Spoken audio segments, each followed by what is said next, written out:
दोस्तों, एक बेहद छोटा सा जीव है केचुआ।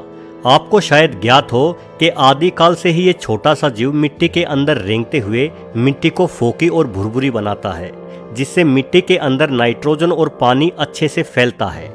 मिट्टी उपजाऊ होती है। उपजाऊ मिट्टी पर अधिक मात्रा में घास आदि उगती है। उस घास को खाकर असंख्य जीवों की भूख मिटती है।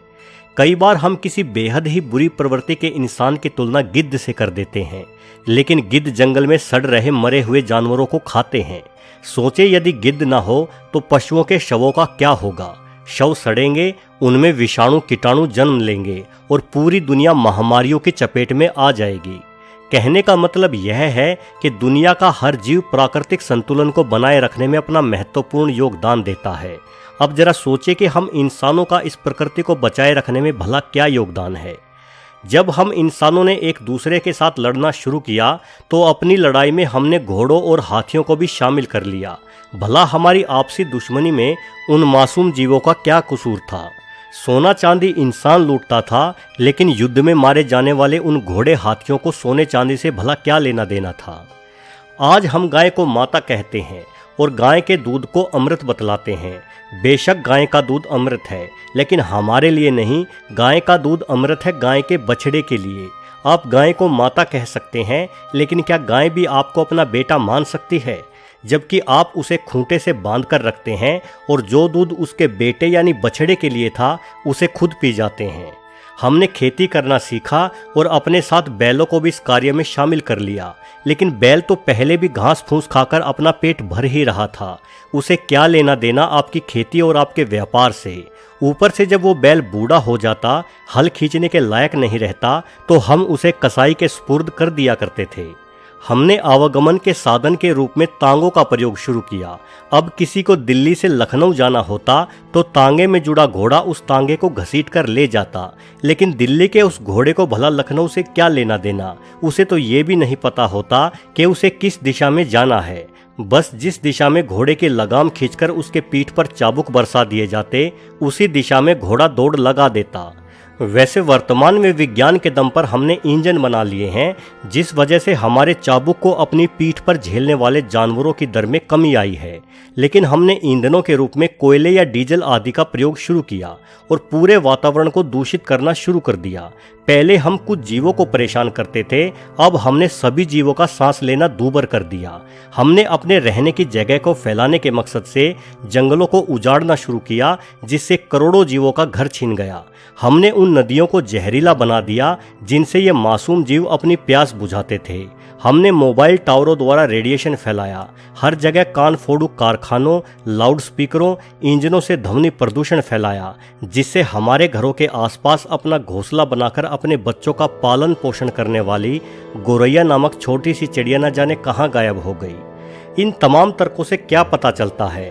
पता ये चलता है दोस्तों कि हम इंसान घुन की तरह इस प्रकृति को खा रहे हैं। देखा जाए तो प्रकृति की नज़र में हम इंसान एक वायरस के समान हैं, जो लगातार पृथ्वी को बीमार कर रहे हैं। जिस तरह से बुखार आने पर हमारे शरीर का तापमान बढ़ जाता है, उसी तरह से पिछले 100 सालों के दौरान हम इंसानों द्वारा किए गए प्रदूषण के कारण ग्लोबल वार्मिंग के प्रभाव के चलते पृथ्वी का तापमान 2 से 3 डिग्री सेल्सियस बढ़ चुका है। यानी हम इंसान रूपी वायरसों की वजह से आज हमारी पृथ्वी को बुखार आ गया है। और यदि हम इंसान वायरस हैं तो जिसे हम कोरोना वायरस कहते हैं वो क्या हुआ? अगर हम इंसान वायरस हैं तो कोरोना हुआ प्रकृति का एंटीवायरस, जिसने हम इंसानों पर हमला बोल दिया है। कहते हैं कि कोरोना वायरस जानवरों से हम इंसानों को मिला है, किंतु मुझे तो कोई जानवर इससे प्रभावित होता नहीं दिखाई दिया। अपने आसपास घूमते कुत्ते बिल्लियों को देखो, वो ऐसे ही घूम रहे हैं बिंदास। ना ही उनकी संख्या में कोई कमी आई है। घरों में तो हम इंसान दुबके हुए हैं। घूमने फिरने की पाबंदी तो इंसानों पर लगी है। दोस्तों, दुनिया के हर जीव की संख्या या तो नियंत्रण में है या फिर कम हो रही है। वो तमाम जीव खुद ही एक दूसरे को खाकर अपनी संख्या नियंत्रित किए हुए हैं, लेकिन इंसान की संख्या भला कैसे नियंत्रित हो? भले ही हम इंसान बाकी सभी जीवों पर राज करते हों, उन्हें अपने तरीके से इस्तेमाल में लाते हों, लेकिन हम भूल जाते हैं कि प्रकृति हमेशा अपना संतुलन बनाए रखती है। और शायद प्रकृति ने हम इंसानों को वायरस मानकर अपना एंटीवायरस स्कैन शुरू कर दिया है। इसलिए बेहतर होगा कि प्रकृति के एंटीवायरस से आप छुप कर रहें। हम सबके घरों में दुबकने के कारण ही प्रकृति में कई आश्चर्यजनक सुधार होने शुरू हो गए हैं। अभी कुछ ही दिन बीते हैं लॉकडाउन हुए, लेकिन दुनिया भर में प्रदूषण और ग्रीन हाउस गैसों के प्रभाव में जबरदस्त कमी देखने को मिली है। BBC की रिपोर्ट के अनुसार इटली में प्रदूषण 60% कम हो चुका है। ऐसा पिछले कई दशकों में पहली बार हुआ है। न्यूयॉर्क शहर की हवा ग्रीनलैंड जितनी ही साफ हो गई है। भारत के सभी प्रदूषित शहरों की हवा भी अब उतनी ही साफ है जितनी पहाड़ों की हवा होती है। कारण सिर्फ एक है कि हम इंसान अपने घरों में बैठे हैं। आप रात को आसमान की तरफ देखना, आप महसूस करेंगे कि तारे पहले की तुलना में ज़्यादा चमकदार और संख्या में अधिक दिखाई पड़ रहे हैं। दिन के समय आप अपनी छत पर खड़े होकर देखोगे तो पाओगे कि अब आप पहले की तुलना में ज़्यादा दूर तक देख पा रहे हैं। इन सब का कारण प्रदूषण कम होना ही है। और आने वाले दिनों में हवा और भी ज़्यादा साफ होगी, आपको तारे और भी ज़्यादा बेहतर दिखाई देंगे। तब तक शायद खुद को साफ पाकर प्रकृति अपने एंटीवायरस प्रोग्राम को भी विराम दे दे। दोस्तों, कोरोना कहाँ से फैला, क्यों फैला और कब फैला, इन सब सवालों को आप अपने दिमाग से निकाल दें। आप सिर्फ ये मानकर चले कि ये प्रकृति का ही एक तरीका है, एक इलाज है उन जख्मों को भरने का जो जख्म प्रकृति को इंसानों ने दिए हैं। इसलिए आप लॉकडाउन का पालन करें, अनावश्यक घर से बाहर ना निकले और जहां है वहीं रहें। कुछ दिन ठहर जाओ, ये कोरोना खुद ही समाप्त हो जाएगा।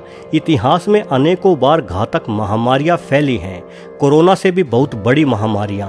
उनकी रोकथाम के लिए इंसानों ने अपनी ओर से भरसक प्रयत्न भी किए हैं, लेकिन मेरी जानकारी के हिसाब से